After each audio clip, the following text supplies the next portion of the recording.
Allez, je commence. Bonsoir à tous et toutes. Merci d'être là pour cette troisième année concernant la philosophie critique de l'innovation, séminaire que je mène comme directeur de programme au Collège international de philosophie. Et l'objectif de ce séminaire est, je le rappelle, d'essayer de forger une critique de l'innovation au sens assez large du terme, tel qu'on a pu le définir pendant les deux précédentes années. Et l'idée est ici de continuer cette philosophie assez dense, critique de l'innovation. Et l'objectif de cette année-là est de la regarder sous un nouveau prisme, un prisme dédié à la sobriété, dans quelle mesure il peut y avoir une articulation entre les deux, que je vais expliquer en détail. Donc cette séance est une séance introductive, c'est-à-dire que je vais la définir en deux grandes parties. La première va être un rapide retour sur les avancées philosophiques qu'on a pu avoir pendant les deux précédentes années. Et puis dans un deuxième temps, je vais essayer de regarder avec vous un peu, de comprendre cette notion de sobriété, pourquoi est-ce qu'elle peut nous intéresser pour l'innovation, et dans un dernier temps, essayer de commencer à l'orienter sur des questions d'innovation entre ces deux axes. L'objectif est de continuer donc ce programme de recherche sur 6 séances qui seront à partir d'aujourd'hui jusque juin prochain. Alors cette séance introductive commence en effet par les enseignements de la première année. La première année, on s'est interrogé sur pourquoi fallait-il faire une critique de l'innovation. Et en cela, on a souligné que le séminaire se concentrait sur 2 axes pour essayer de forger une critique, c'est-à-dire essayer de développer une sorte d'outil conceptuel, de cadre conceptuel permettant de chercher cela. Et 2 axes nous ont permis de regarder cette possible critique, la responsabilité d'un côté, la spiritualité de l'autre, cherchant à comprendre ce qui est responsable dans l'innovation et quel est le rôle de l'innovateur.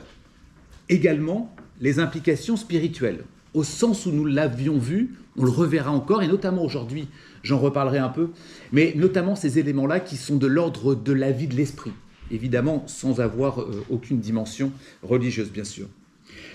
Les implications donc spirituelles d'une telle transformation, en adoptant une approche ontologique de l'homme face aux innovations auxquelles il contribue, auxquelles il se confronte également. Pour cela, et ça c'était l'enjeu de la première année, comme je viens de le dire, on a d'abord tenté d'élaborer un cadre conceptuel autour de ces 2 notions, à la fois responsabilité, à la fois spiritualité, en se demandant si une innovation peut être adoptée avec une spiritualité responsable, ou alors, également dans un autre débat, qui est une responsabilité spiritualisée. Encore une fois, tout ça a été détaillé, qui repose sur des dispositifs tels que les exercices spirituels au sens de Pierre Hadot, qui visent à éveiller la conscience, alors des individus en général, de l'homme en général, en l'occurrence, c'est ce qui nous intéresse, de la conscience de l'innovateur, face aux conséquences de ses actions. Et l'objectif ultime de cela, c'est de se dire finalement, est-ce qu'on peut élever l'innovateur au rang de philosophe, pour le dire de manière un peu rapide, un peu brutale, c'est-à-dire avoir un innovateur, quelqu'un qui va changer, au sens d'innovare, au sens du latin innovare, avec une capacité d'action, à la fois dans une éthique claire, en prenant soin de lui-même et en prenant soin des autres également.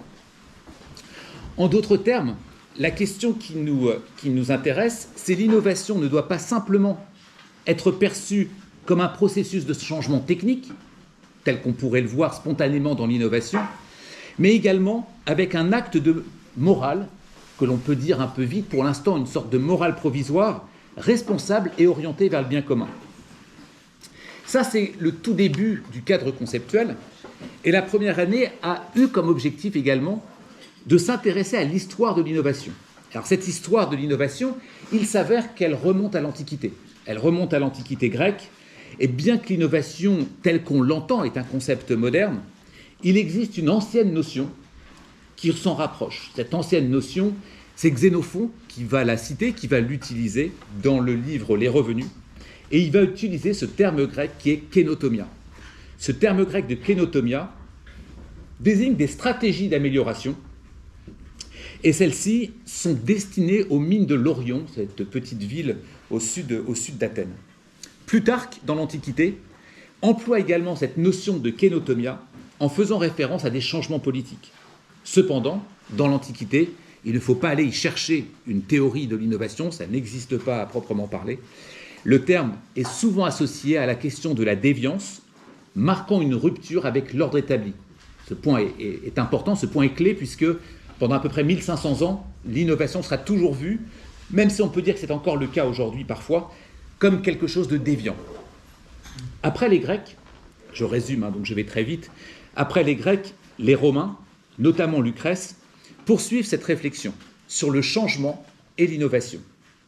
Bien que ce soit avec la montée du christianisme que le latin innovo, après kénotomia, sa traduction latine va être, cette mise en perspective latine avec innovo, va prendre une connotation spirituelle, parce que les pouvoirs politiques et religieux, souvent les mêmes, mais globalement à la fois le religieux et le politique, vont s'interroger sur cette dimension-là en se méfiant de l'innovation.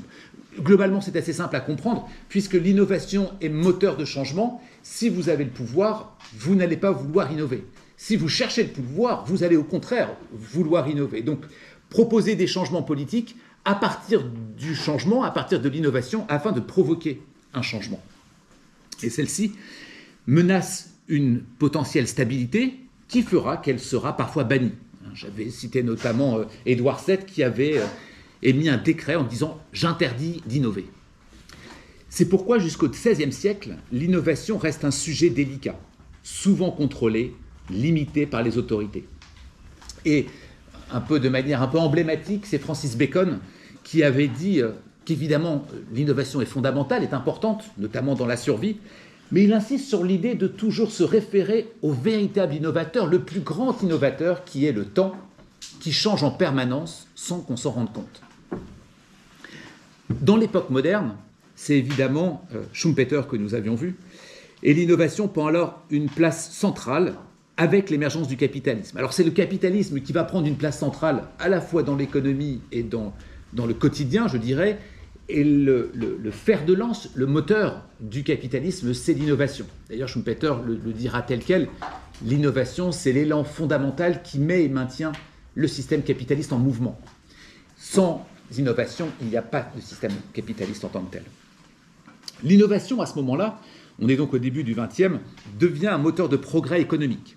Et les innovateurs ne sont alors plus perçus comme des déviants, ils sont perçus comme des figures créatives, comme des figures ingénieuses, comme des figures qui vont porter, évidemment, vous vous doutez, la notion de croissance.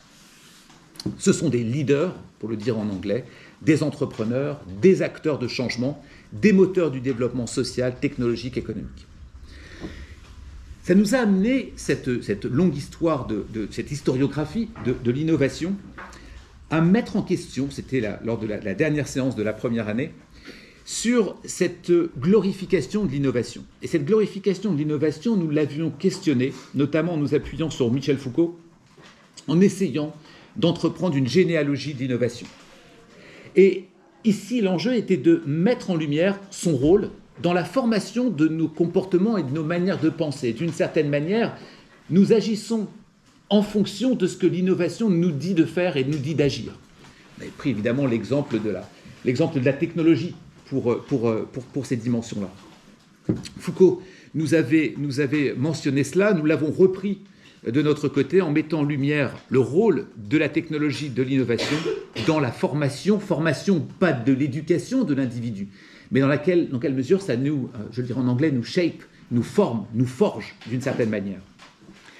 L'innovation a longtemps été utilisée par les pouvoirs politiques et religieux, d'où l'intérêt de la généalogie foucaldienne que l'on a pu faire pour l'innovation, et joue un rôle crucial dans la subjectivation des individus. C'est-à-dire nous sommes assujettis à l'innovation, d'où l'intérêt d'une généalogie pour comprendre cette subjectivation, et l'enjeu paradoxal, c'est que pour nous sortir de la subjectivation foucaldienne, que l'on peut dire, de l'innovation, vous savez ce que je veux dire, essayer de sortir de ce sujettissement, eh bien, c'est possible qu'avec l'innovation. Donc ce processus qui nous façonne, ce processus d'innovation qui va nous assujettir, C'est fait par l'innovation, à la fois par la forme morale, à la fois par les formes politiques, et la possibilité de nous en sortir, c'est de sortir de cet assujettissement, sortir de ces fers de l'innovation. Et ça, c'est un paradoxe, c'est-à-dire qu'il y a une sorte de piège qui se referme sur nous, la technique et la technologie telle que l'innovation va le faire, et ce piège qui va nous renfermer, il nous faut nous en servir pour nous en sortir. Vous me suivez ? Cette réflexion invite à penser la relation, ça c'était la conclusion de cette première année, invite à repenser la relation que nous entretenons avec l'innovation en la rendant plus éthique, responsable, désassujettir d'une certaine manière. Il est donc nécessaire de chercher des outils, et pour ça, je reviens sur le début de la première année, à la fois chercher la responsabilité que nous avons quand on utilise l'innovation ou pour l'innovateur. Chercher à également faire un usage de cette spiritualité, c'est-à-dire la vie de l'esprit, telle qu'on l'a définie, pour essayer de s'en sortir, pour évaluer les conséquences de l'innovation et la redéfinir sous un angle éthique. Autrement dit, ce premier cycle a amorcé une critique de l'innovation en mettant en lumière la manière dont elle façonne nos comportements, mais aussi ses limites. Et ces limites ont fait éclore de premières critiques de l'innovation. Donc on a commencé par cette historiographie nous permettant de mettre en lumière les critiques nécessaires, d'où l'intérêt du séminaire d'élaborer une philosophie critique de l'innovation. Autrement dit, l'hypothèse est que seule la philosophie peut apporter une critique à l'innovation. Ces critiques-là, néanmoins, existent dans l'innovation. C'est-à-dire qu'elles vont imaginer des critiques possibles, ces innovations, et les innovations vont recevoir des critiques. Ça, c'était le début de la deuxième année. Puisque l'an passé, on s'est arrêté sur les critiques de l'innovation en définissant d'abord, comme je vais le faire aujourd'hui sur la sobriété, en élaborant d'abord ce qu'est une critique. Et cela, je le rappelle, il y a 4 actes distincts. Une critique s'élabore en étant discernante.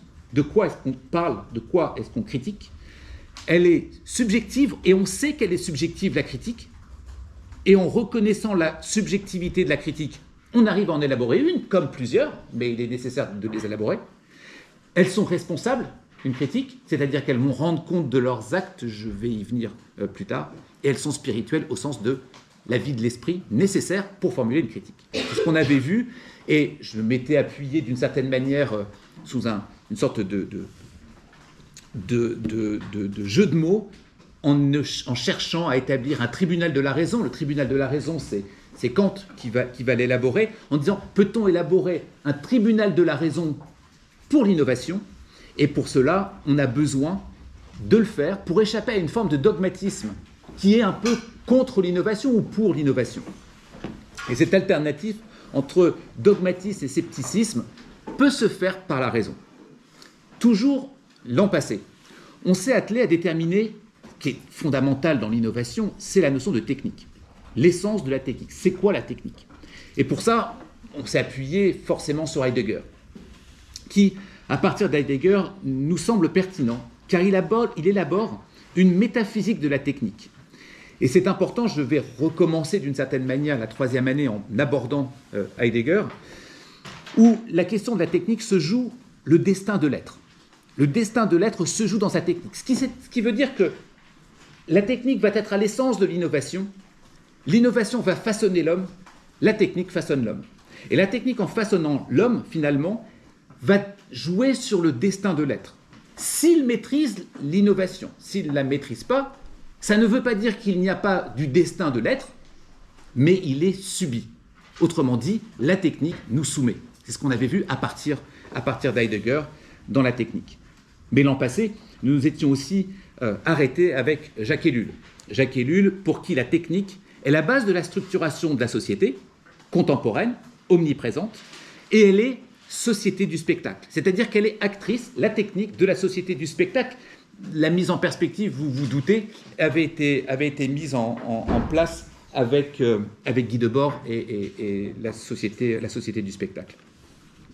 La critique fondamentale, avec Ellul, c'est que la société fait en sorte d'un usage, si l'on peut dire, de l'innovation.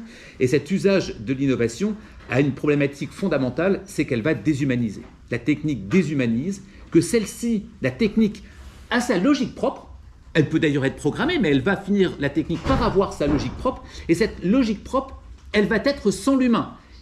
Paradoxalement, puisque la technique n'existe qu'à partir de l'humain. Donc vous avez une sorte de jeu de dupes entre la technique, c'est ce qu'on avait élaboré l'année dernière, un jeu de dupes entre technique et relations humaines. La technique joue son rôle pour elle-même en s'appuyant sur l'humain. L'inverse n'est pas vrai. Nous sommes soumis à elle. C'est le point de Jacques Ellul, la critique de Jacques Ellul. Nous nous sommes également intéressés l'an passé à la question du progrès, en quoi la question du progrès semble être une force vitale, et semble être une force vitale qui nous pousse à mieux vivre, à mieux être, le progrès, et cela, contrairement peut-être à l'innovation, qui est souvent partiale, dans une perspective désintéressée. Et si la peur s'associe toujours au progrès, néanmoins, on n'arrête pas le progrès. Ce proverbe anglais qui nous le rappelle, quand le génie sort de la bouteille, on ne peut pas le remettre à l'intérieur. On n'arrête pas le progrès, on peut le ralentir, mais il n'est arrêté ni par les hommes et encore moins par les lois. Et quand il nous dépasse, on se rend compte, parfois tardivement, des effets, et de nouveau ressurgit une forme de trop progrès pour contrer le mauvais progrès. Ça, c'est ce qu'on avait vu avec la notion de technosolutionnisme. Enfin, on avait regardé Thoreau, on avait regardé également Ivan Illich, en quoi il semble que nous sommes soumis à l'innovation. Comme nous sommes compromis par la société industrialisée qui ne cherche qu'à quantifier, mesurer, créer des besoins. Je vais y revenir un instant ce soir. Et l'enjeu n'est pas de rejeter l'innovation, mais la regarder dans un esprit, je cite Illich, dans un esprit convivial. L'idée est dans la convivialité, en quoi l'innovation peut permettre le développement de l'individu au lieu de développer la technique. La laisser s'installer dans on ne sait quel but, et c'est demander cette question fondamentale, la technologie, pourquoi faire? Plutôt que de développer la technologie et s'intéresser après à son usage. Dans quelle mesure il y a la technologie et pourquoi faire? Enfin, l'an passé, pour finir, c'était se demander dans quelle mesure l'essence de l'homme est d'innover. Et pour ça, on s'est appuyé sur Hegel, sur Marx, sur Hannah Arendt, sur Bergson notamment, que l'essence de l'homme est en effet d'innover. C'était notre conclusion. Et cet homo faber est mué par le désir de faire sans vraiment savoir pourquoi il fait. Comme l'exemple que j'avais pris, c'est le hamster dans la roue. Et l'innovateur est finalement enfermé dans cette roue. Dans une optique du meilleur peut-être, mais pas seulement, puisque c'est un meilleur de perception. Et ce meilleur de perception, ce faire, cet agir, doit être transformé, remis en cause, revoir cet homme pour l'homme, quelque peu toujours anthropocentré. C'est donc un rappel des 2 premières années. Très rapidement, comment est-ce que l'innovation et l'historiographie d'une innovation est éclairante à partir d'usages grecs, tel que ça a été fait, et puis, dans un deuxième temps, donc l'an passé, les premières critiques de l'innovation. Cette année, pour cette 3e année de séminaire, je vais m'arrêter avec vous à une critique à la fois plus vive et plus complexe de l'innovation à partir de la sobriété. Donc à partir de cette tension, peut-être même contradiction de la sobriété. Et pour cela, pendant ces 6 prochaines séances, je vais axer mes propos selon 3 axes. Le premier, que la sobriété est avant tout une question de responsabilité vis-à-vis de soi, vis-à-vis du monde, et à ce titre, s'intéresser une nouvelle fois à la démarche spirituelle, qui est engagée dès lors que la notion de spiritualité, mais surtout de sobriété, est abordée. Le second est que la sobriété a un lien fort, pourtant inexploré, avec l'innovation. Donc on va, et c'est plutôt ce soir, s'intéresser à la question de la sobriété. Je vais aborder les premiers éléments, les premières prémices de la question de l'innovation, mais ce sera évidemment dans les seconds temps qu'il y a effectivement un lien fort, inexploré avec l'innovation, pour envisager la sobriété par la technologie, ou au contraire pour souligner les maux de l'abondance, du matérialisme, qui est justement l'innovation. Enfin, le dernier axe s'intéressera à la sobriété comme mode de vie, même si aujourd'hui je commencerai également à élaborer cet élément-là. L'objectif, il est de tenter d'élaborer une sorte de phénoménologie de la sobriété dans un esprit husserlien, l'esprit husserlien du retour aux choses mêmes, et cela dans une perspective de construction de société. Donc, société utopique, société conviviale, Illich, mais également, finalement, et j'en conclurai avec cela cette année, dans 6 mois, au mois de juin, avec l'élaboration que l'on pourrait dire, peut-être sous l'angle de Marcuse, d'un homme nouveau, où l'être prend le pas sur le matérialisme. Pour ça, 6 séances, la sobriété, une question de responsabilité, c'est ce que je vais aborder avec vous ce soir. La prochaine séance, le titre c'est « L'innovation de soi », et là je m'appuierai plutôt sur des philosophies stoïciennes et cyniques. La troisième sera « Technologie et sobriété, l'avenir d'une illusion », en faisant évidemment référence aux travaux de Freud sur l'avenir d'une illusion, interrogeant est-ce que la religion, telle qu'elle était l'avenir d'une illusion chez Freud, peut être aujourd'hui remplacée par la technologie. Tempérance et système capitaliste, pour le quatrième, tentative de déconstruction de l'innovation en espérant un nouveau contrat social. Le cinquième sera une phénoménologie des sociétés conviviales. Enfin, la sobriété comme mode de vie. Ça, ce sont nos 6 séances, et vous avez vu sur le programme qu'il y a plusieurs invités au cours du séminaire. Comme précédemment, je vous propose donc d'exposer mon propos. Je vais rentrer maintenant, après avoir rapidement résumé les 2 premières années et présenté le programme de cette année. Je vais vous proposer mon propos, et puis ensuite on ouvrira pour discuter de ce que vous avez comme remarque sur le sujet.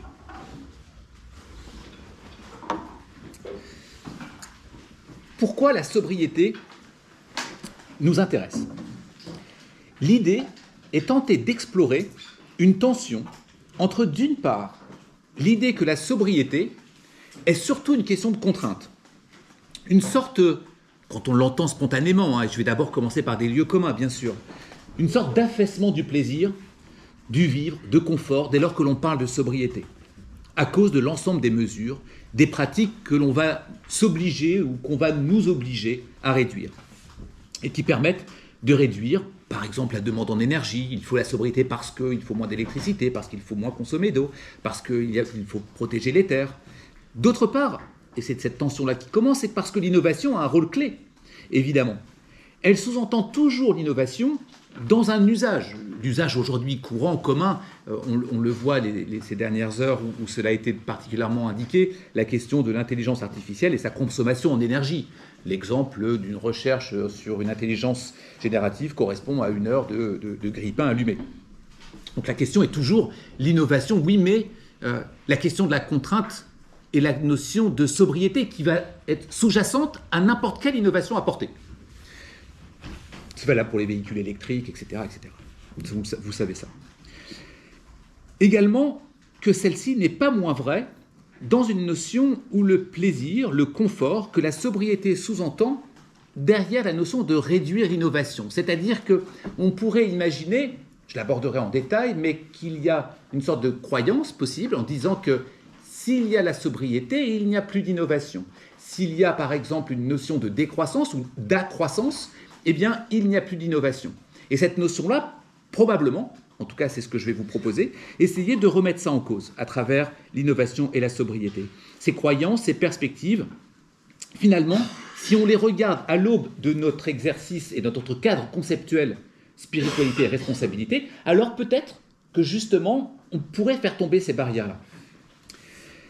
Pour entrer dans la compréhension du terme latin, sine ebrietas renvoie étymologiquement à l'absence d'ébriété. C'est comme ça que la sobriété arrive. Être dans la sobriété, ce serait donc ne pas être ivre, ebrius, et par extension, excessif, immodéré. Et la sobriété suppose de jouir des biens en évitant qu'ils, évidemment, excèdent, ou au contraire s'hypertrophient. C'est-à-dire que la sobriété n'est pas forcément la question de l'abondance, c'est aussi la question de réduction. Autrement dit, c'est l'absence d'excès. L'absence d'excès, c'est la notion de sobriété qui est importante ici. Et elle suppose de jouir de bien en évitant toujours, évidemment, l'excès et en recherchant plutôt ce que l'on va appeler ici, vous verrez qu'il y a d'autres expressions qui sont utilisées pour parler de sobriété. La première dans le Code civil, et vous pardonnerez que j'utilise telle quelle aujourd'hui, c'est comme ça qu'elle a été notée, a été appelée la notion de bon père de famille. C'est la première notion du Code civil qui va parler de cette notion de mesure, c'est celle du bon père de famille. Je vais y revenir un peu plus tard. Cette notion de juste mesure se situe aux antipodes d'une certaine autonomie radicale. Par quoi on se permet tout, se préoccupant pas finalement des besoins, des désirs, des aspirations, des droits et libertés des autres. Il faut aussi noter que le latin sobrius, sobre, modéré, va décrire lui une personne ou un comportement qui est exempt d'excès. Ça c'est très intéressant parce qu'on va commencer à regarder le comportement général d'un individu et pas simplement le comportement d'un individu à un instant précis, par exemple son ébriété. Et ça, évidemment, souligne l'absence d'ivresse, bien sûr, largement dépassée ici par un mode de vie. C'est une attitude marquée spontanément par la retenue, marquée spontanément par la modération que l'on peut avoir. Et bien évidemment, la notion, c'est pour ça que la fois prochaine on en parlera plus exactement, la notion de contrôle de soi, très chère aux stoïciens, vous le savez. Et c'est évidemment ce dernier aspect qui va nous intéresser, c'est-à-dire ce contrôle de soi. C'est bien sûr la question du comportement, maîtrise de soi, à l'occasion de l'innovation. C'est autrement dit une question de responsabilité que de faire appel à la sobriété pour l'innovation, ou plutôt pour l'innovateur. Dans quelle mesure l'innovateur peut-il avoir un comportement sobre et ou développant une innovation sobre? On fera dialoguer tout à l'heure la notion de sobriété, responsabilité et innovation. Toutefois, je continue pour cette explication de la sobriété avec le grec sophrosumé, et sophrosumé que l'on peut interpréter comme sobriété, encore une fois, bien sûr, mais comme modération, qui désigne, vous allez sentir la même chose qu'avec le latin, bien sûr, mais c'est important de le spécifier de cette manière-là, notamment chez les Grecs, pour plusieurs raisons. Désigne le sang-froid, désigne la maîtrise de soi, désigne l'autocontrôle, et désigne, sophrosumé, la sagesse de l'esprit. Donc la sagesse de l'esprit va être intimement liée avec la question de maîtrise de soi, intimement liée avec la question de sobriété. Et on va le voir très vite, il ne peut y avoir de philosophie sans sobriété, à l'évidence. Sophrosumé dérive de sophron. Sophron en grec, c'est l'esprit solide, et ça c'est important pour la résistance à la sobriété, et l'esprit saint, c'est-à-dire que je vais forger mon esprit à l'aube de ce que je suis capable de maîtriser. Aussi, capable de fléchir ses impulsions, désir, impulsion, modération, tempérer. Et dans la philosophie grecque, cet élément-là est important parce que c'est toujours la qualification d'une vertu. Alors, la vertu essentielle contre un vice majeur. Le vice majeur, c'est évidemment l'hubris, la démesure. La démesure dans tout. Pour ça, on a besoin effectivement de sophron, sophrosumé, qui va être la modération, la sobriété. Et la mythologie grecque nous le dit.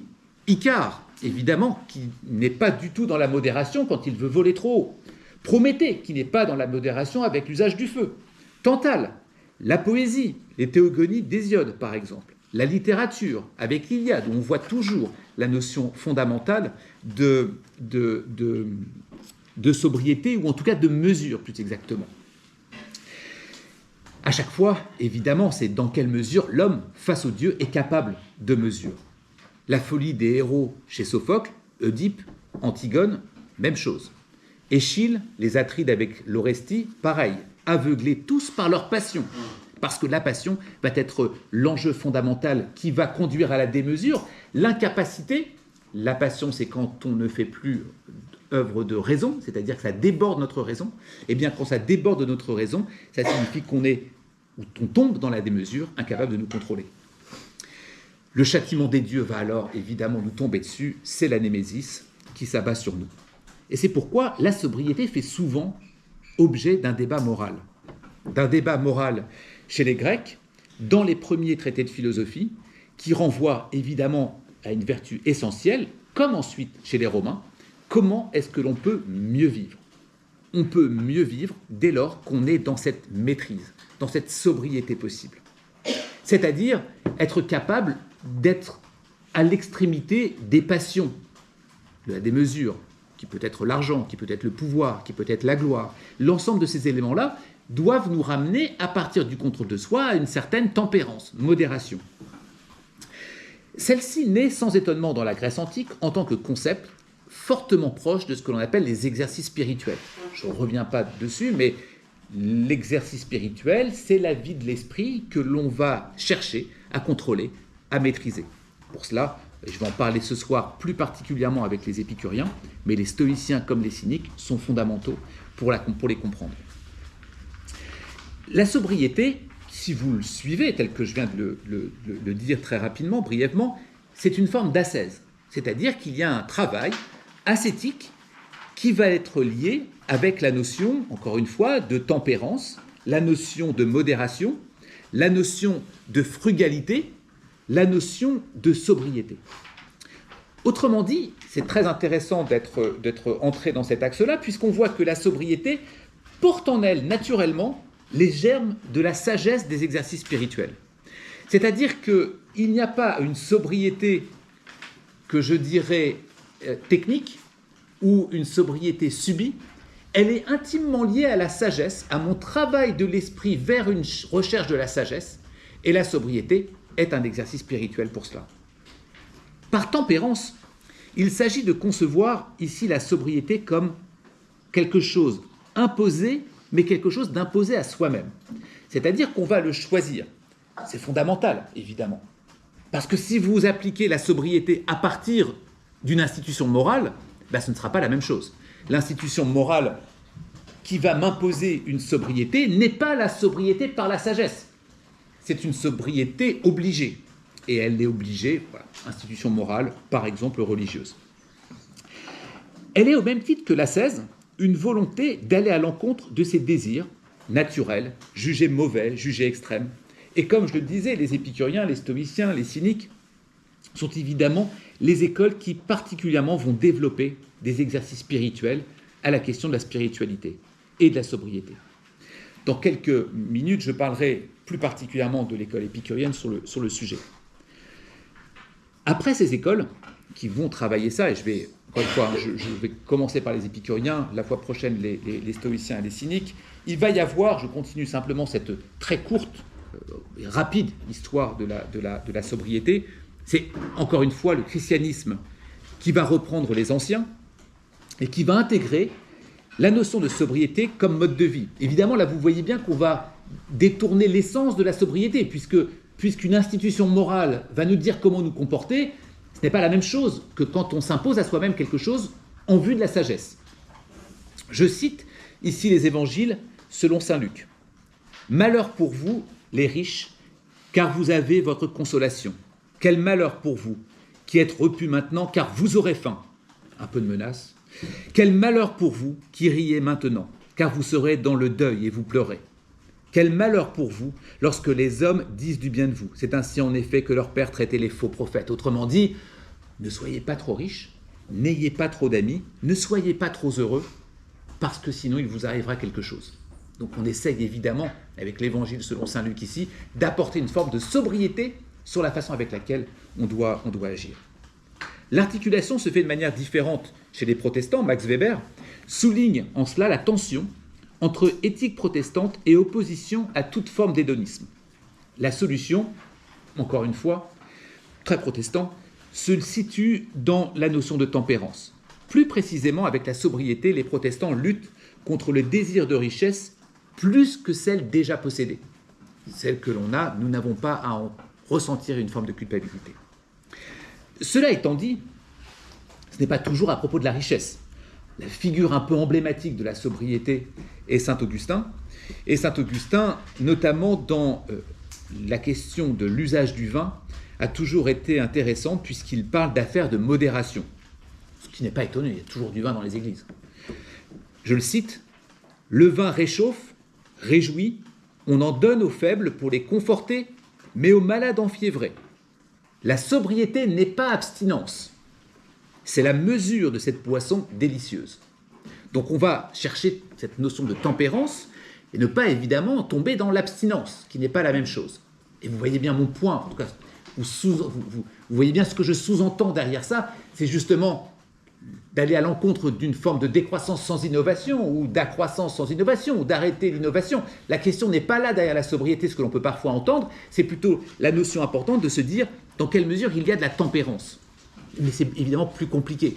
Il est plus simple d'être dans l'excès, qu'elle soit dans l'abondance, qu'elle soit dans l'abstinence. C'est plus compliqué avec la modération et la tempérance. Saint Augustin, selon lui, être sobre ne signifie pas rejet ou arrêt complet de toute consommation, y compris alcoolisée, mais l'appréciation sans dépassement de certains seuils. Et ça, ce point est clé. L'appréciation sans dépassement de certains seuils. La sobriété est une valeur positive car elle permet à l'individu de rester pleinement en capacité d'agir, d'être maître de ses actions. Aucune modération, l'homme devient ivrogne et dépendant, mais dans l'abstinence, il n'est plus lui-même. Le christianisme, comme le protestantisme, vont globalement maintenir cette représentation jusqu'au XVIIIe siècle.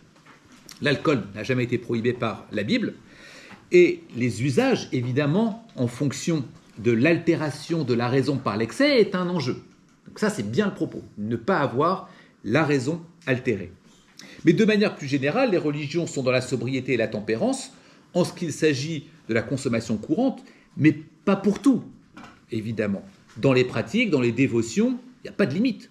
Personne ne s'est vu reprocher de trop prier, par exemple. D'être trop pieux, par exemple.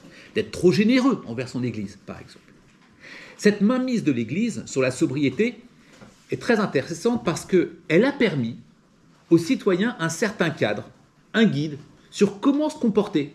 Évidemment, ce n'est pas la sobriété imposée à soi-même, telle qu'on le voit chez les Grecs. C'est une sobriété imposée par une institution morale. Il n'empêche qu'elle était bien utile, j'allais dire bien pratique, c'est le mot que je cherchais, bien pratique, parce que dès lors, on va tomber dans l'excès, si ce n'est pas l'Église qui nous dit comment nous comporter. La difficulté, c'est ce que nous dit l'un des frères Karamazov, évidemment, chez Dostoïevski, tout est permis puisque Dieu est mort. Il faut garder cette phrase en tête parce que je la réutiliserai en la détaillant de manière très importante, très dense, notamment en dernière séance. L'industrialisation croissante, le capitalisme, je bascule cette fois-ci dans l'espace contemporain, ont ravivé le débat concernant la question de l'excès. L'entrée dans la modernité a bouleversé les économies traditionnelles, a bouleversé les valeurs morales, suscitant des oppositions. Le progrès, promis par les machines et la science, censé libérer l'homme, a en réalité engendré des contestations, justement à propos de la question de l'excès. Et cette dimension-là n'est importante, intéressante, parce qu'elle n'est pas majoritaire, notamment aux prémices du développement du capitalisme. On peut même dire que divers courants philosophiques et artistiques ont perçu cette période de début de progrès, début du capitalisme, début de l'industrialisation, comme un traumatisme. Un traumatisme critiquant tout de suite, XVIIIe siècle, un système de production-consommation sans limite, vécu à ce moment-là déjà, et c'est une petite frange, peu connue, ou en tout cas peu médiatisée, aliénante pour les hommes. Je vous donne un exemple clair, le courant du romantisme. Le romantisme, courant littéraire, artistique, que vous connaissez, émerge avec l'industrialisation au XIXe siècle et s'oppose, au rationalisme des Lumières, critique un monde mécanisé, dénaturé, où pour le romantisme, il n'y a plus les liens sociaux, il y a quelque chose qui s'effrite, les objets perdent de leur magie. Même période, 19e siècle, début du 19e siècle, le chartisme. Le chartisme en Angleterre, je rappelle que c'est un mouvement politique destiné à améliorer les droits démocratiques des travailleurs et des classes populaires, à travers des figures comme Ernest Jones, qui dénoncent justement cette industrialisation, regrettant la disparition, je le cite, des vieilles forêts au profit d'un univers morne de manufacture. Alors, ces résistances à la modernisation ne se limitaient pas à la réaction, mais proposaient des alternatives. On en verra en détail, mais je cite ici au moins le socialisme utopique de Charles Fourier, avec son fameux modèle de phalanstère, qui limitait dans son phalanstère l'usage des machines et la production à des besoins essentiels exclusivement. Plus globalement, les sociétés utopistes, on les regardera en détail, j'en détaillerai de nombreuses, eh bien, sont particulièrement pertinentes dans cette approche d'une sobriété qui s'appuient tant sur l'innovation. Les sociétés utopiques sont toutes des sociétés extrêmement innovantes, qu'elles soient très anciennes, au moins dans l'esprit. Je pense évidemment à celle de Thomas More, bien sûr, comme je peux penser aux plus récentes, toujours existantes, telles que Auroville par exemple, ou telles que Tamara au Portugal, telles que Finhord en Écosse, ou à Christiania à Copenhague. Eh bien, celles-ci sont, j'allais dire un peu rapidement, pardonnez-moi, un peu bourrées d'innovation. Il y a des innovations de manière constante, en permanente, dans ces sociétés utopiques, qui pourtant prônent la modération, prônent la tempérance, et prônent évidemment la notion importante à la fois de la responsabilité et à la fois la notion de spiritualité. Avec l'émergence et le développement du capitalisme intensif, la question de la sobriété est clairement marginalisée. Fin du 19e, début du 20e. En fait, à ce moment-là, à voir ou chercher un comportement activiste, c'est une proposition politique, mais c'est une proposition fermée, faible.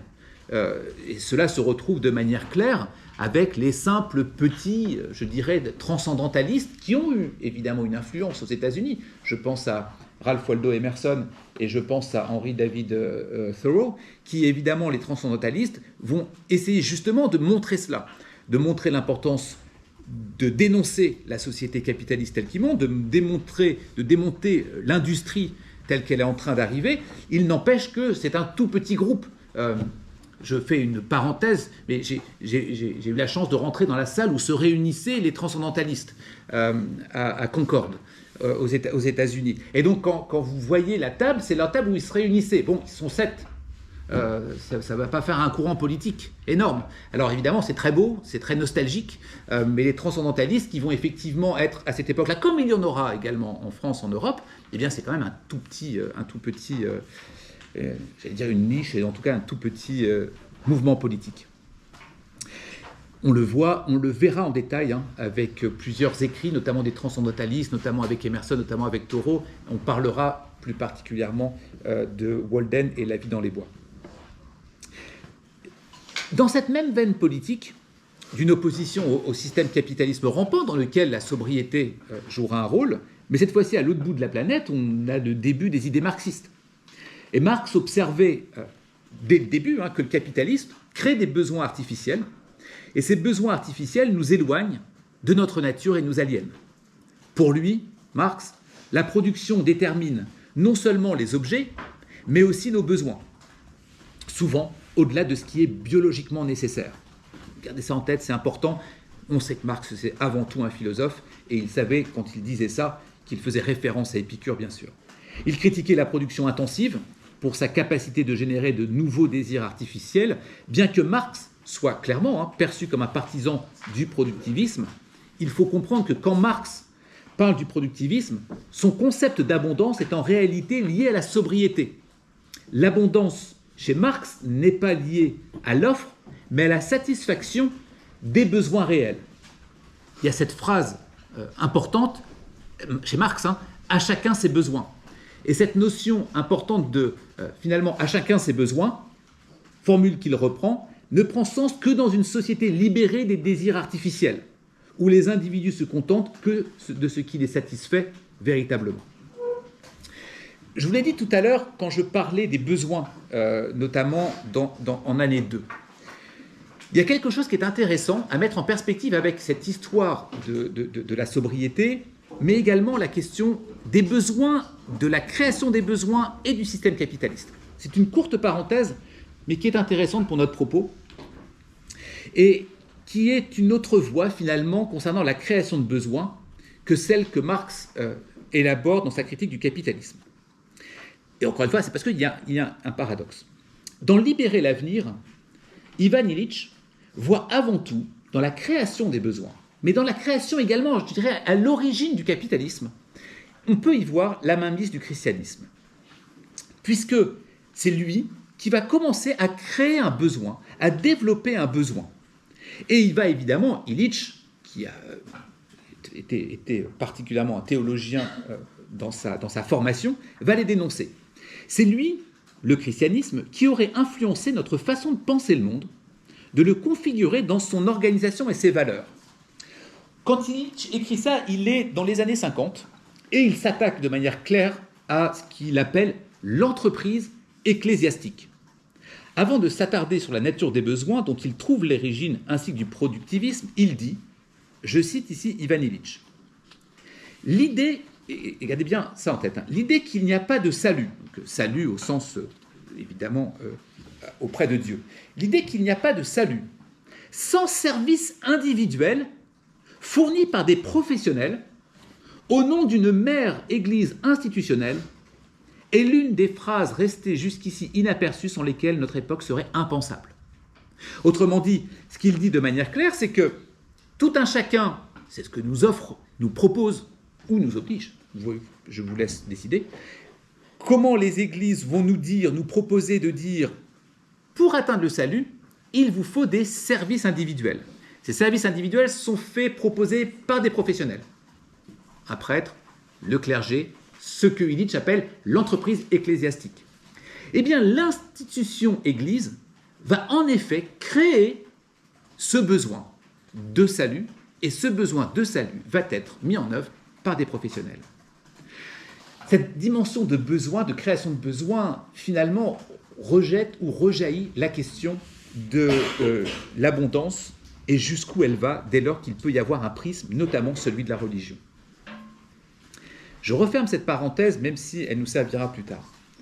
Cette aliénation consumériste au capitalisme, né ou non à partir du christianisme, n'a cessé de s'amplifier.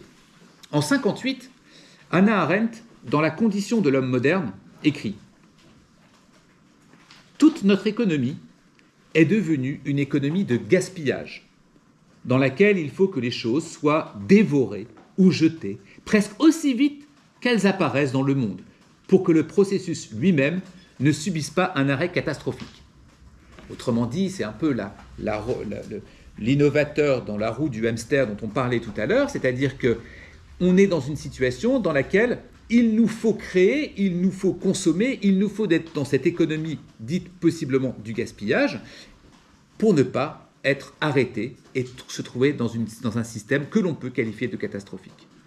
Mais il est intéressant de noter qu'à ce moment de la pensée de la sobriété, c'est encore perçu comme subversif. Personne ne parle de sobriété. La vertu, on est en 58, on est dans ce dizaine d'années après la Seconde Guerre mondiale, eh bien, on va être dans une situation où la sobriété, on sait à peine de quoi on parle, bien sûr. La vertu, c'est la consommation. La vertu, c'est la croissance matérielle. Et ce sont des penseurs plutôt marginaux qui vont s'intéresser à cela. Parfois confidentiels. Ellul, années 50, Illich, j'en ai parlé, années 70, qui vont maintenir une critique de la société de consommation tout en produisant une pensée proche de la sobriété. Un des éléments phares, un individu phare en 1936, c'est Richard Craig. Richard Craig est le premier à avoir utilisé le terme de simplicité volontaire. Vous voyez bien l'idée. Simplicité volontaire, chez les Grecs, on a bien dit une sobriété, c'est quelque chose que l'on s'impose à soi. Richard Craig reprend ces termes-là. Je cite comment Richard Craig a défini cette notion de simplicité volontaire. Je cite, n'avoir qu'un seul enjeu, de la sincérité et de l'honnêteté intérieure, ainsi qu'un évitement du superflu extérieur, des possessions multiples, qui n'ont pas de lien avec le but principal de la vie. Cela implique une organisation et une orientation de notre énergie et de nos désirs, avec une certaine retenue dans certaines directions, afin de garantir une plus grande abondance de vie dans d'autres dimensions.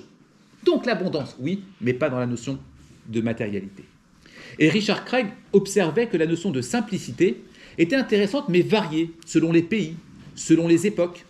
Comparons les possessions jugées nécessaires, par exemple, en Inde, par exemple, ou aux États-Unis. Et dans ce livre, La simplicité volontaire, il souligne la nécessité de changer non seulement les modes de consommation, mais aussi de production, notamment par la décentralisation.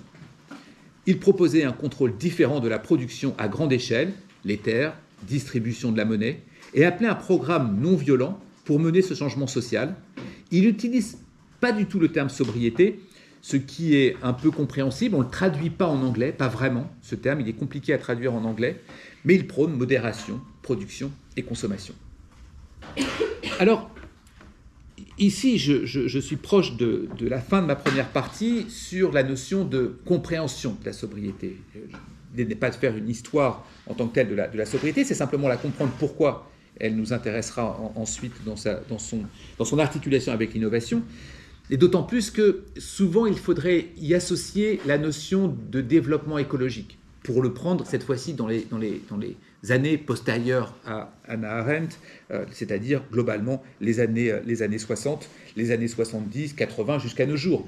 Et à ce titre-là, c'est effectivement plutôt une pensée écologique qui va revenir, une frange de pensée qui s'est développée sur la sobriété, avec d'autres penseurs. Je pense à Jean Baudrillard, en 1970, avec son livre « La société de consommation », où il remet en question ce qu'il nomme la mystique de la croissance, mesurée uniquement par le produit intérieur brut. Il considère à ce moment-là que la croissance sont des éléments, les calculs de la croissance, l'usage de la croissance est préjudiciable à la société, puisque ça va être la quantification. Vous vous souvenez, ça, on avait beaucoup travaillé l'année dernière sur cette question de quantification, notamment chez Illich. La contestation du modèle économique et de la consommation est alors présentée comme une source d'aliénation. Mais même dans les années 70, ça reste plutôt confidentiel, cette dimension-là. Tout comme, même pendant les mouvements sociaux de mai 68, on voit bien qu'il y a des contestataires qui parlent du rejet de la société de consommation. Mais 4 ans plus tard, le fameux rapport Mido du Club de Rome souligne également ces mêmes choses. On n'en reparle que 40, 50 ans plus tard. Depuis les années 80, ça va prendre d'autres colorations que l'on critiquera plus tard, comme la décroissance ou la croissance, qui émergent avec des auteurs aux États-Unis comme Duane Elgin, qui réécrit un Voluntary Simplicity en 81, où il est fait un lien de durabilité entre environnement, remise en cause de la croissance, quête du bien vivre. En France, ça on est très récent, avec Paul Ariès, Serge Latouche, François Partant, qui émettent une critique de l'économisme, une illusion de développement mesurée par le PIB, et proposent là aussi une sortie du modèle économique capitaliste par des modèles type autogestion, et c'est à ce titre-là que les questions des sociétés utopiques dont j'ai parlé nous intéresseront. L'argument est souvent économique, mais parfois également lié au bonheur que l'on peut chercher ou rechercher par la consommation. Autrement dit, faire un lien entre croissance égale bonheur possible. Alors on va voir dans quelques minutes en quoi Épicure va remettre ça en cause, bien sûr, mais c'est ce qu'on appelle également le paradoxe d'Easterlin. L'Easterlin, l'économiste, qui a mis en évidence qu'un pays qui a déjà atteint un certain niveau de richesse, une augmentation de la richesse mesurée par le PIB, n'induit pas nécessairement une hausse du bien-être ressenti. Donc, pour conclure cette première partie, il faut garder en tête que définir la sobriété, c'est compliqué. On voit à peu près de quoi on parle, mais c'est une question de tempérance, de maîtrise de soi. Mais c'est quelque chose de subjectif aussi. C'est quelque chose qui est relatif également. Quand Richard Craig dit si on regarde l'Inde, les États-Unis, ça ne va pas être la même chose quand on parle de sobriété. Ça ne va pas être la même chose en fonction des époques également. Donc, c'est relatif, donc c'est subjectif, donc compliqué à définir. Et c'est pour ça que, tout à l'heure, je l'ai dit, et c'est vrai que la connotation genrée qui est utilisée dans le Code civil, c'est la première notion du Code civil qui est proposée aujourd'hui, a été balayée, bien sûr, mais c'est celle, pour résumer, qui est utilisée en appelant ça le, je le cite, bon père de famille, c'est-à-dire prudent, sérieux, qui concerne l'intérêt de ses biens et de sa famille. Je cite le Code civil à ce moment-là, le premier Code civil, utilisé par les juristes comme maître étalon, ce que ça veut dire bon père de famille, maître étalon, pour définir dans un contexte donné la norme comportementale en se rapportant à un individu de référence. Cette notion est utile pour définir la régulation comportementale dans ce que peut être la prudence, qui n'est pas moins évidemment une vertu, définie par Aristote. Cette norme, donnée à l'époque par le Code civil, exhorte de la régulation dans son comportement par l'usage de la prudence, se responsabiliser de manière sobre afin de maintenir une bonne gestion de ses comportements et des différents biens qui sont liés afin d'éviter les dommages qui ont une gravité variable selon la nature de l'acte incontrôlé. Ça, c'est chez Aristote, dans l'éthique à Nicomaque. Aujourd'hui, la sobriété est particulièrement associée à des enjeux écologistes. Ceux qui s'emparent du sujet sont bien souvent, par exemple, des associations comme l'ADEME qui vont utiliser ça. C'est-à-dire que ça va être réservé, confisqué d'une certaine manière. Je ne dis pas que c'est bien ou c'est pas bien, c'est un fait, plutôt par des militants écologistes. Alors que la question de la sobriété dépasse largement cette question. Nous en parlons à peine depuis le début.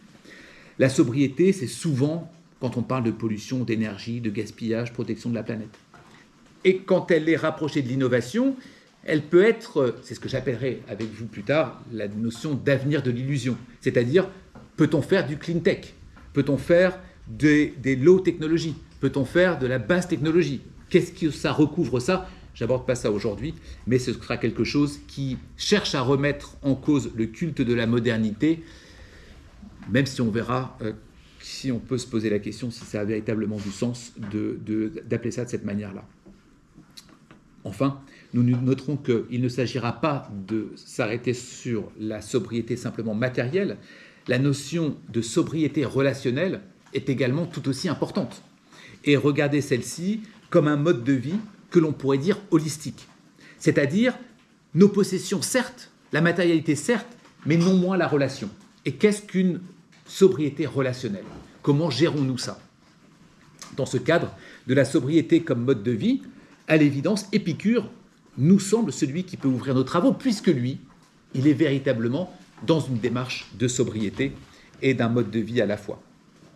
Juste avant de l'aborder, je propose un léger détour par Heidegger, qui certes n'est pas celui à qui on peut penser quand on parle de sobriété, et peut-être pourtant éclairant quand on parle notamment du Dasein et quand on parle de l'être pour la mort.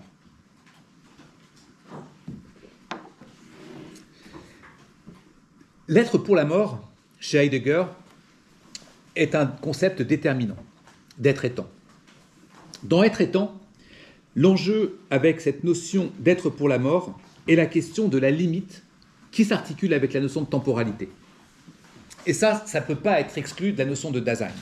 Je rappelle simplement, le Dasein représente l'existence humaine où l'être propre, en tant qu'être, se pose la question de son propre être.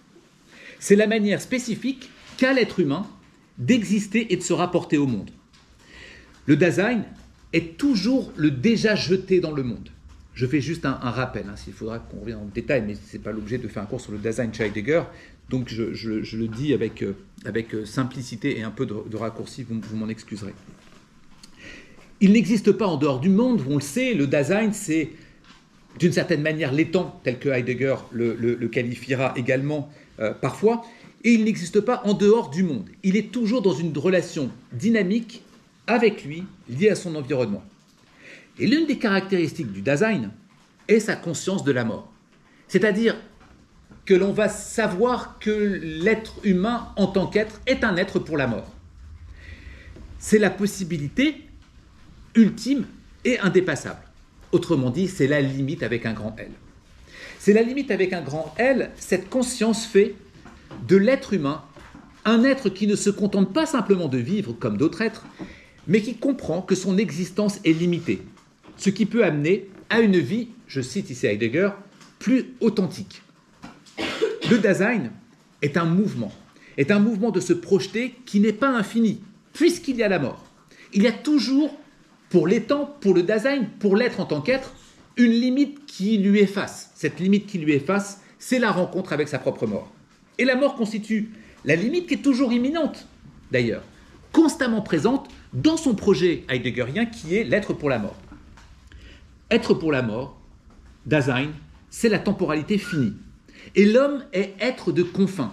Il est l'être de confins qu'on connaît d'ailleurs, puisqu'il est la mort en tant que telle, en tant que limite.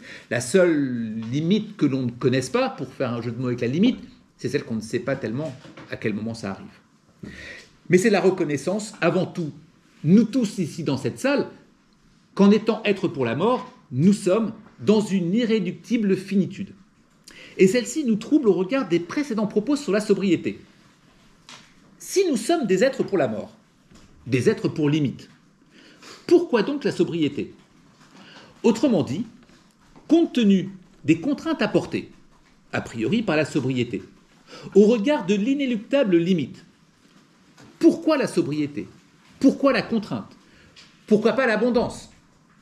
Je ne suis pas en train de parler de manière hypothétique, puisque vous le voyez à chaque jour, à chaque fenêtre d'Internet ou de journal que l'on peut lire, dans lequel l'abondance et la démesure existent.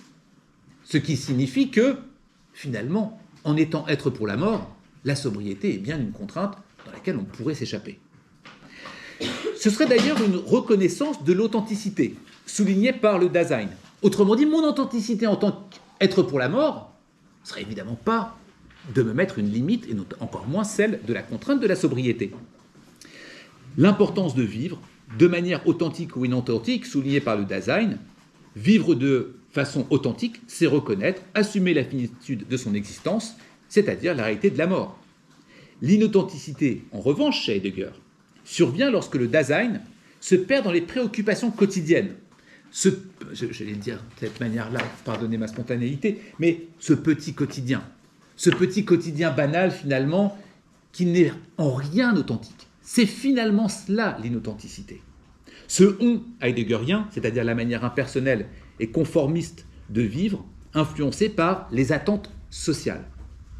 Parce que l'authenticité heideggerienne n'est pas la spontanéité. Autrement dit, nous ne sommes pas, pour le dire autrement, nous ne sommes pas dans l'instinct. Parce que nous sommes des êtres pour la mort autant que nous sommes des êtres de la raison. Autrement dit, est-ce une vie authentique que de vivre pleinement, sans contrainte, spontanément, sans réflexion? Encore une fois, je ne parle pas de manière hypothétique. Je parle des 50 ou 60 dernières années de sociétés de consommation. De sociétés de consommation que on pourrait appeler l'innovation actrice de la société du spectacle, qui nous arrange bien par la matérialité qui nous fait être, la matérialité de notre existence. On voyage en voiture ou en avion, on consomme des produits absolument non nécessaires, on surconsomme de manière claire, on exhibe de manière claire. En conséquence, avec cette finitude, l'authenticité n'est-elle pas supplantée par la spontanéité ou par l'instinct? Notre authenticité n'est pas de consommer en tant que telle, parce que nous sommes des êtres pour la mort. C'est justement parce que nous sommes des êtres pour la mort et qu'il y a une authenticité qu'il s'agit, au contraire, de ne pas succomber dans l'inauthenticité qui serait la spontanéité, qui serait l'instinct. Dit autrement, on a un enchevêtrement dynamique de l'être pour la mort et du Dasein qui souligne cette authenticité nécessaire face au monde matériel. Et celle-ci est attitude de modération dans la consommation, un rejet de l'accumulation matérielle ou des excès du consumérisme. Une telle société, dans le rapport aux choses matérielles, pourrait correspondre à une existence plus authentique, où le Dasein se libère justement des attachements superficiels pour se concentrer sur l'essentiel, une vie sobre, une vie en harmonie avec la compréhension néanmoins et l'acceptation néanmoins d'être un être pour la mort. Celle-ci se traduit dans une confrontation, évidemment, qui peut provoquer de l'angoisse. La confrontation, face à la mort. Cette authenticité, donc cette vraie, pour le dire de manière plus explicite, authenticité, souligne qu'au lieu de céder à la peur de la mort, ou de chercher à l'éviter par des comportements frénétiques, inauthentiques, la consommation, c'est plutôt une approche sobre qui implique une acceptation sereine de la condition humaine. Et c'est une attitude qui reconnaît la mort sans en faire un objet de terreur, sans en faire un objet où, pour s'en échapper ou pour la fuir, nous avons à adopter un comportement inauthentique. Heidegger n'est pas franchement un lecteur d'Épicure. Des Grecs, certes, mais surtout de Parménide, d'Héraclide, qui semblent avoir influencé. Pourtant, cette proposition pour la mort, et je fais volontairement usage d'un philosophe, je mets les guillemets, plutôt contemporain, pour questionner la notion d'authenticité par le Dasein, d'être pour la mort, qui semble prendre racine dans l'épicurisme. Et cela se lit à plusieurs niveaux, qui m'obligent à revenir sur les fondamentaux classiques de l'épicurisme, même si certains de vous connaissent déjà, ces fondamentaux. Je vais y revenir de manière un peu détaillée pour montrer que peut-être que le père philosophique de la sobriété serait Épicure. L'épicurisme sait subvenir au désir naturel et nécessaire. Accéder au plaisir n'est pas naturel. Ce point est clé chez l'épicurisme. Il ne s'agit pas de rechercher n'importe quel plaisir sous prétexte, c'est un prétexte, qu'ils peuvent ou qu'ils rendent possiblement heureux.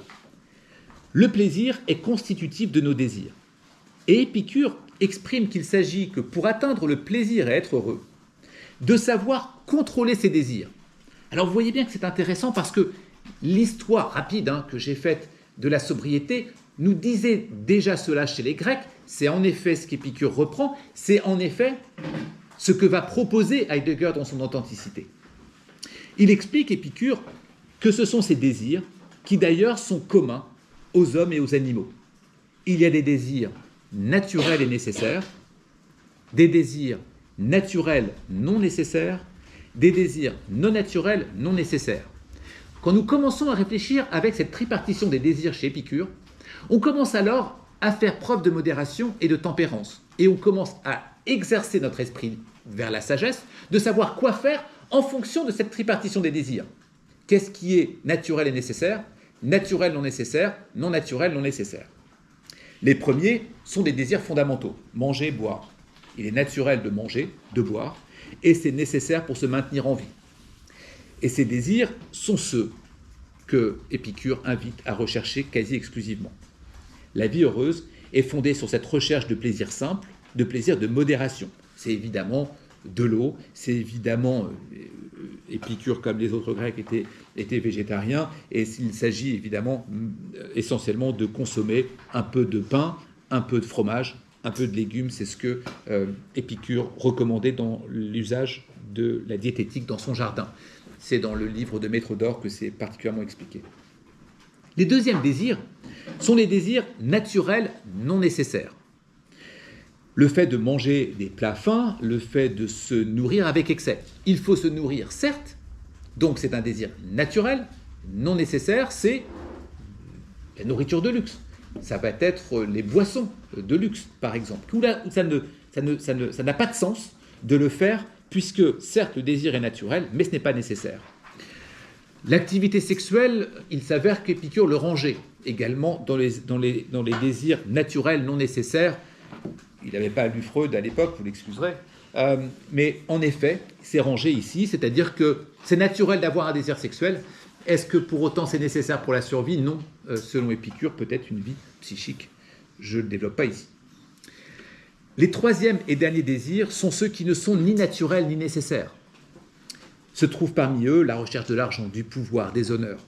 Et ces désirs non seulement ne sont ni naturels ni nécessaires à l'homme pour vivre, mais surtout lui sont nuisibles dans sa quête de vie heureuse. Nous sommes ici dans une recherche absolument d'authenticité, qu'aurait pu écrire Heidegger quand il va qualifier les nécessités d'être dans l'authenticité. Alors ce qu'on appelle la tripartition des désirs chez Épicure ne suppose pas que la vie heureuse réside dans l'obligation de vivre d'un peu de pain et d'un peu d'eau. Mais l'objectif sous-jacent est de viser ce qu'il appelle l'ataraxie. L'ataraxie, c'est l'absence de trouble. Pour le reformuler, on pourrait dire que ce que cherche Épicure n'est jamais le plaisir, mais l'absence du déplaisir. L'absence du déplaisir n'est pas la recherche du plaisir. Pour le dire très vite, si vous ne voulez pas avoir une gueule de bois le dimanche matin, il ne faut pas boire trop le samedi soir. C'est globalement l'idée, pour le dire un peu vite. Mais c'est valable également pour toute notre existence. Si vous ne voulez pas non plus, même si vous n'avez pas bu le samedi soir, mais vous ne voulez pas être réveillé trop tôt le dimanche matin, il ne faut pas avoir d'enfant. C'est la même logique. C'est-à-dire que l'absence du déplaisir que peut nous procurer d'être réveillé par un enfant le dimanche matin, c'est évidemment de ne pas avoir d'enfant. Et cette dimension-là est toujours valable pour l'ensemble de notre questionnement. Et Épicure le propose systématiquement en disant « Interrogez-vous si la chose que vous souhaitez ne va pas vous procurer plus de déplaisir que le plaisir ou bien instantané ou éphémère tel que vous l'imaginez. » Car pour lui, l'absence de déplaisir ou la recherche du plaisir, c'est le malheur des hommes. Les hommes craignent des choses qui ne sont pourtant pas à craindre et désirent des choses qu'il n'est pas nécessaire de désirer et qui leur échappent. La vie, pour lui, se consume dans les troubles des craintes injustifiées et surtout des désirs insatisfaits, mais qui ne sont pas ni nécessaires ni naturels. L'ataraxie est donc la seule voie possible pour atteindre la paix de l'âme, la suppression des craintes et des désirs qui permet l'accès au plaisir. L'ataraxie, c'est aussi l'absence de troubles par anticipation. C'est important, quand je fais tout ça et je rentre dans ces détails-là, c'est parce que vous voyez bien que la question qui nous intéresse quand on parle d'innovation, c'est-à-dire l'incertitude liée à quelque chose que l'on fait par innovation, eh bien cet enjeu-là est évidemment capital dans l'anticipation, ou pas possible. L'anticipation chez les épicuriens n'est pas, comme on le verra la prochaine fois, la préméditation des mots chez les stoïciens. Épicure parle plus précisément d'une vue des choses utiles ou nuisibles.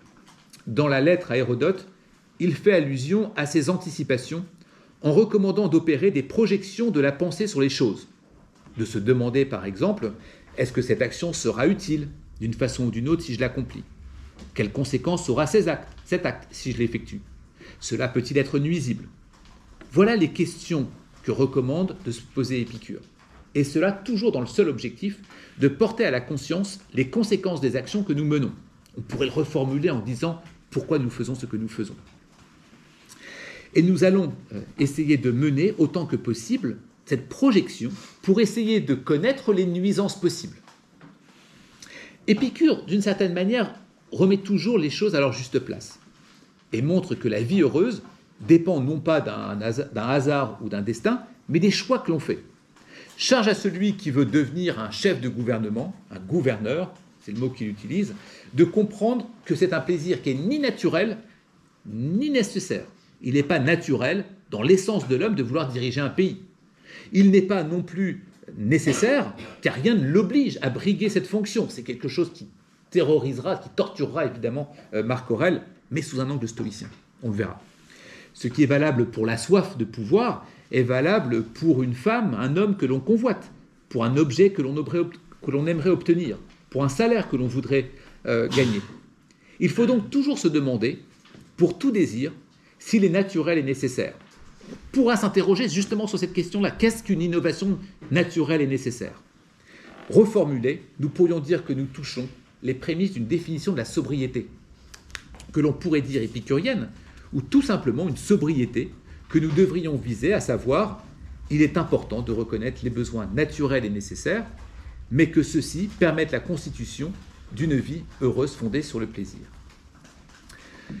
Enfin, la philosophie d'Épicure, une fois, comme je l'ai dit, en osant le père de la philosophie, le père philosophique de la sobriété, tient au fait de savoir se contenter de peu.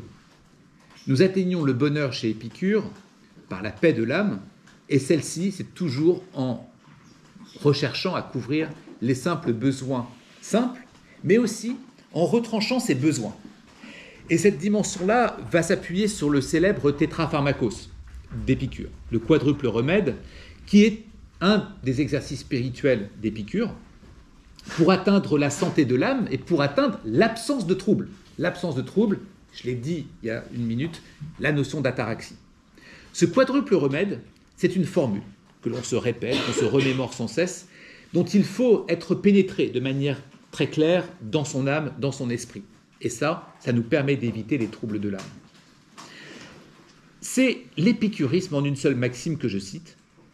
Les dieux ne sont pas à craindre, la mort ne donne pas de soucis, le plaisir est facile à obtenir, la douleur est facile à supporter. Le tétrapharmakos épicurien, c'est se répéter en permanence cette phrase qui rassemble toutes les propositions épicuriennes. Les dieux ne sont pas à craindre puisqu'ils ne sont pas de ce monde, s'ils existent, ils sont dans les intermondes pour Épicure. La mort n'est pas à craindre tant que nous sommes là, elle n'est pas là quand on sera mort, elle ne sera plus là. La douleur est facile à supporter, ou bien nous finissons par mourir, ou nous finissons par la dépasser. Enfin, le plaisir est facile à procurer puisqu'il s'agit de répondre aux besoins naturels et nécessaires. Tout cela est une proposition qui va effectivement nous donner des prémices de tempérance, des prémices de modération, une sobriété d'existence, de mode de vie, qui permet une perspective de comment vivre, simplement sans se préoccuper des dieux ni de la mort, ou encore des douleurs, des obstacles que l'on pourrait vivre de la recherche d'un plaisir par la complexité. Alors, pour ce soir, une première conclusion provisoire pour cette première séance. Il semble que la sobriété soit une certaine idée de la responsabilité, dont la question de la spiritualité, des exercices spirituels est centrale. Il reste à l'évidence à mettre ça en perspective avec la notion d'innovation. Encore une fois, je l'ai dit, comme je l'avais fait l'an passé avec la notion de critique, à développer de manière claire pour savoir ce que peut être une critique, cette fois-ci, c'est avec la sobriété que nous nous y attelons. Cependant, avec l'appui de nos séances passées, on peut déjà essayer de tirer quelques points saillants que l'innovation et la sobriété, avant tout, ne peut plus être celle qui est donnée par Schumpeter. C'est-à-dire tourner vers un produit ou un service avec comme enjeu l'industrialisation, la dissémination et le profit économique. Vous vous souvenez, c'est la définition officielle dans la théorie du développement économique du livre de 1911 de Schumpeter. L'innovation, c'est l'exploitation industrielle des inventions et leur dissémination qui leur donne leur importance économique. On s'aperçoit que l'innovation et la sobriété ne peut pas être ça. Elle s'associe alors avec quoi ? Avec quoi peut-on associer, encore une fois, c'est une conclusion provisoire que je propose ici, elle s'associe avec quelque chose que nous avions abordé à la fois sur la spiritualité, mais sur la responsabilité. Plus exactement, avec cette compréhension de la responsabilité et ses déclinaisons latines que je reformule ici avec vous en articulant à la fois nos apprentissages sur la sobriété de ce soir, à la fois la notion d'innovation à partir de la responsabilité. Respondere, qui est un des déclinaisons latines de responsable, signifie rendre compte. Nous rappelle, cette déclinaison, que la responsabilité implique avant tout un devoir de répondre de ses actions. Autrement dit, si on s'intéresse à une innovation sobre, c'est ainsi celle qui est capable de répondre de ses actions. Par exemple, l'intelligence artificielle répond-elle de ses actions ? Celui qui les a développées, répond-il des actions de celles-ci ? À l'évidence, pas vraiment. Donc peut-on la qualifier d'innovation sobre si elle n'est pas capable, ou l'innovateur n'est pas capable de répondre de ses actions ? Elle est donc regardée, analysée, surveillée tout au long de son cycle de développement et pas simplement lâchée en pâture. Elle est en mesure de répondre à une exigence éthique. Une innovation sobre qui rend compte doit être capable de répondre à une exigence éthique, juridique, qui contraint l'innovateur à justifier ses actes, puisqu'il doit rendre compte. Et cela devant autrui comme devant la société. La responsabilité ici, dans cette acception, est indissociable de la notion de transparence, de redevabilité, où chaque acte doit être exposé, examiné, justifié, pour considérer une innovation comme sobre. Et c'est celle donc qui rend compte. Celle qui peut s'appeler agriculture régénératrice, économie circulaire parfois. Alors il y a une deuxième articulation latine. Une deuxième articulation latine qui est celle, rappelez-vous, parce qu'on l'avait vu, ça c'était il y a 3 ans, la notion de spondéo. Spondéo va signifier se porter garant. Se porter garant, s'engager et promettre. Et ça souligne l'aspect volontaire de l'engagement, où l'individu prend sur lui une obligation non seulement envers lui-même, mais aussi envers autrui. Ainsi, innover dans ce cadre, de manière sobre, signifie qu'il ne s'agit pas simplement de répondre de ses actes, respondere que je viens d'expliquer, mais également de le faire sur la base d'une promesse. En l'occurrence, ça peut être celle de la sobriété, d'un engagement solennel, qui lie l'individu à une parole donnée à être sobre. Si je garde le même exemple de l'intelligence artificielle et de sa consommation énergétique, par exemple, elle n'est pas le cas sur la notion tentée, possible, de la notion de s'engager et promettre sur une consommation mesurée. Cela peut être des propositions, comme je viens de le dire, sur des principes écologiques, qui va engager quelqu'un de volontaire sur la base d'une participation à modifier son comportement, sa consommation, pour le bien-être de la planète, une innovation sobre qui va en effet reposer plutôt sur la transparence en disant je vais m'engager avec cette innovation à ce qu'elle apporte telle ou telle chose. Je pense aux types d'innovations qui sont développées notamment dans la grande consommation, proposées et développées conjointement parfois dans la grande consommation par l'association L214, qui va aider les industriels de la viande, parfois du poisson, à dire promettez, engagez, portez-vous garant dans l'innovation que vous allez apporter dans le traitement des animaux, qu'ils soient moins dans la souffrance, qu'ils soient moins utilisés de cette manière-là, qu'ils soient, etc., etc. Et cette articulation d'innovation sobre entre cette association et les industriels de l'agroalimentaire correspond parfaitement à la notion de spondeo. La dernière déclinaison latine, c'est respondeo. Donc on a vu respondere, comment ça peut s'articuler entre innovation et sobriété, spondeo, et puis respondeo. Alors respondeo, ça signifie répondre à une sommation. Et ça introduit une dimension coercitive de la responsabilité. Il ne s'agit plus simplement de rendre compte ou de tenir une promesse, les deux premiers, vous m'avez suivi, mais de répondre à une exigence extérieure, souvent posée par une autorité. Et cette notion évoque pour une innovation alliant sobriété et responsabilité l'idée où celle-ci est contrainte de répondre sous la pression d'une demande ou d'une interpellation. Alors ça peut être des innovations poussées par le réglementaire. Par exemple, comment faire parce que la loi de la taxe carbone. Comment faire sur la loi sur le gaspillage alimentaire. Comment faire sur la loi concernant la réglementation anti-plastique. C'est-à-dire que nous allons avoir un système coercitif qui va pousser à l'innovation sobre. Eh bien ça, c'est respondeo. Je dois répondre à une sommation par une innovation et une innovation sobre. Autrement dit, ce qui est intéressant, c'est que l'on voit très rapidement, même si le développement à proprement parler n'a pas été complètement celui-ci tout au long du cours, on voit finalement que cela rend possible, et ça n'exclut pas l'innovation, la sobriété, et que la contrainte en tant que telle peut être porteuse au contraire de cela. Alors pour conclure notre première séance, on a vu combien la sobriété s'inscrit dans une double tension. Une perçue tantôt comme une contrainte, et la sobriété est vue telle qu'elle, une réduction du confort, mais c'est aussi une quête de justesse et une quête d'équilibre.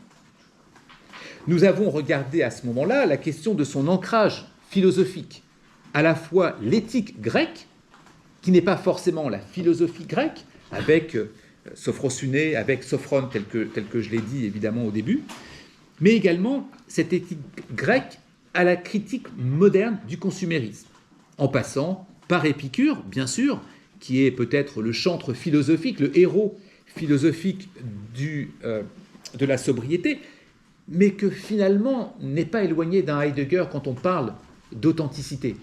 C'est-à-dire qu'être un être pour la mort est un être qui sait ce pourquoi il fait ce qu'il fait.